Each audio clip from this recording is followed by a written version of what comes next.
Here we are. Welcome back, students. HCAD 301. Dr. D. Got the pleasure and privilege of being your facilitator still in this course. And we're actually just getting to the halfway point right now. Not quite there. At the end of this module, we'll be halfway there.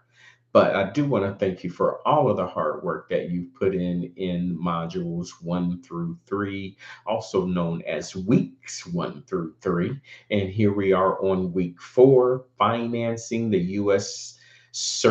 Health Service System. Week 4, financing the U.S. Health Services System.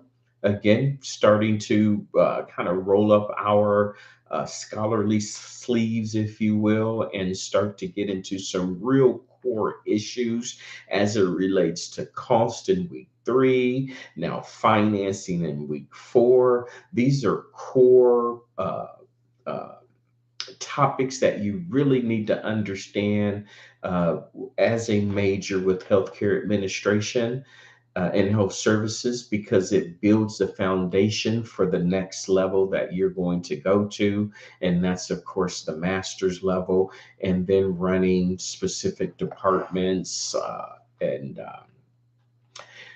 agencies and all of the good stuff that goes along with getting your undergrad and getting your graduate degree and moving up the organizational chart.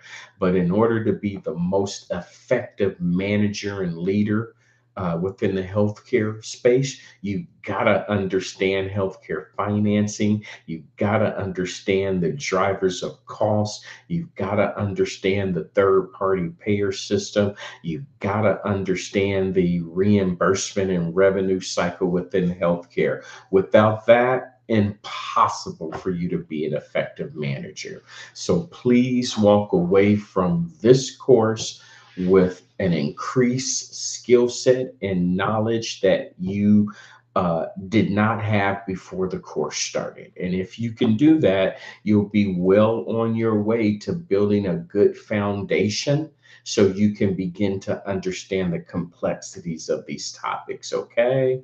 So, on week 4, financing the U.S. health services system, I think we all understand as being consumers of healthcare that you need to have insurance in order to access healthcare.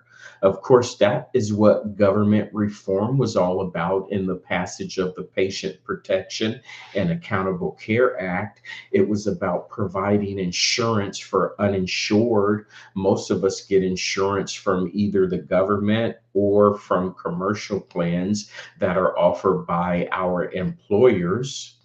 When we looked at last week's content, we looked at the shift from retro payments to managed care and prospective payments, kind of more in alignment with quality based reimbursement systems here. So we're going to continue to examine these mechanisms used by managed care organizations that both monitor and control things like utilization through choice restriction, utilization review, and practice profiling. So at the end of this week, which will be the middle of the course, of course, you should be able to identify policies and procedures within the U.S. healthcare system.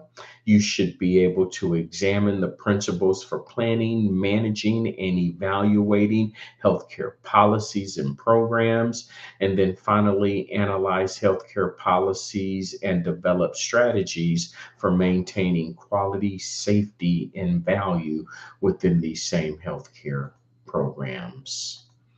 Regarding the reading in week 4, and it is actually pretty robust there.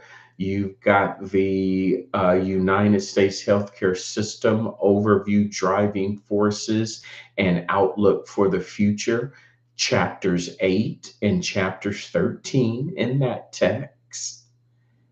Then you've got a couple of standalone articles, hospital value-based purchasing program, and then what is value-based care, what it means for providers and revenue cycle intelligence.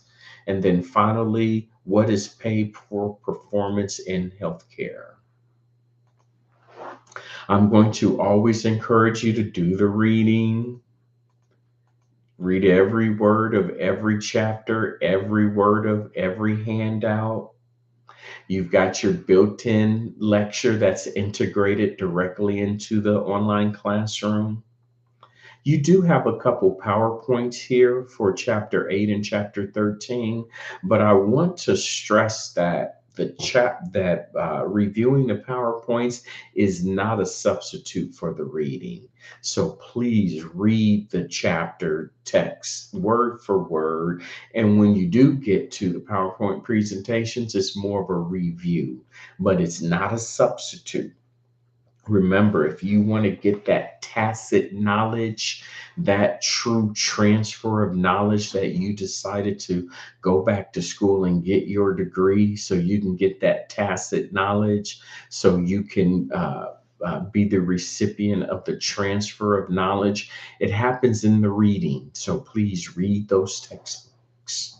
Okay.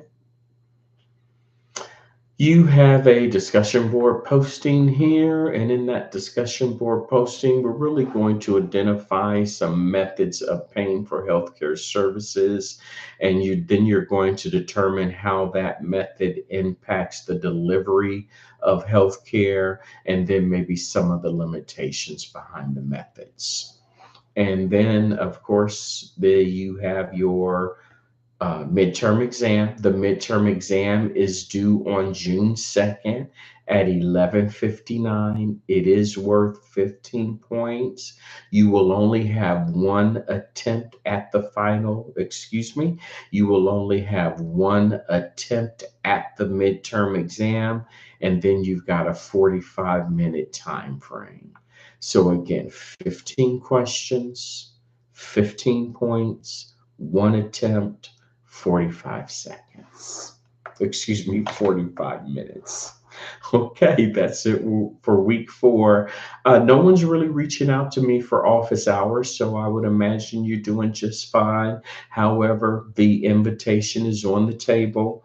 And even if you don't want to reach out for office hours, if you've got any questions, comments, or concerns, feel free to send me an email.